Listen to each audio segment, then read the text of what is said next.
ধর্মনগর রাজনীতির মঞ্চে ফের একবার চেনা মুখ। অভিজ্ঞতা সংগঠনের মেল বন্ধনে বিজেপির ভরসা জহর চক্রবর্তী।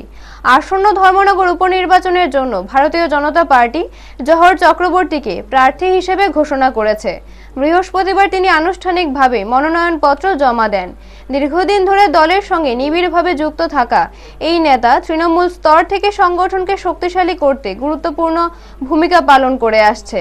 উল্লেখযোগ্যভাবে 2013 সালেও তিনি এই কেন্দ্র থেকে বিজেপির প্রার্থী ছিলেন। তিনি বিজেপির প্রবীণ নেতা প্রয়াত রসিক রঞ্জন গোস্বামীর জামাতা এবং মহিলা কমিশনের প্রাক্তন চেয়ারপারসন তথা বিজেপি নেত্রী বর্ণালী গোস্বামীর স্বামী। দলীয় সংগঠনে তার দীর্ঘ অভিজ্ঞতার পাশাপাশি তিনি জেলা ও প্রদেশ স্তরে একাধিক গুরুত্বপূর্ণ দায়িত্ব সামলেছেন। বর্তমানে তিনি উত্তর জেলার বিজেপি জেলা সভাপতির দায়িত্বে রয়েছেন। সব মিলিয়ে অভিজ্ঞতা ও সাংগঠনিক দক্ষতার উপর ভরসা করেই ধর্মনগর উপনির্বাচনে জহর চক্রবর্তীর উপর আস্থা রেখেছে বিজেপি। ব্যুরো রিপোর্ট, নিউজ তৎকাল 24। আপামর জনসাধারণকে আপনাদের মাধ্যমে আমি নমস্কার জানাই।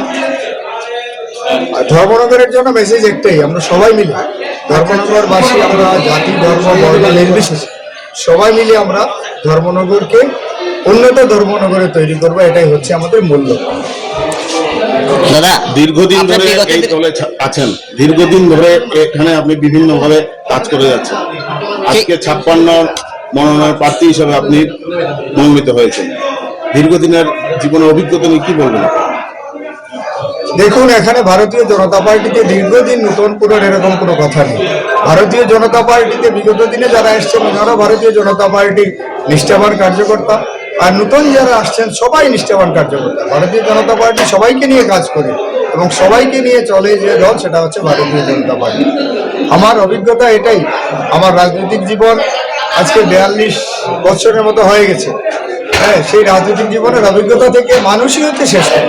আমরা সবাইকে নিয়ে চলতে চাই, মানুষের জন্য কাজ করতে চাই।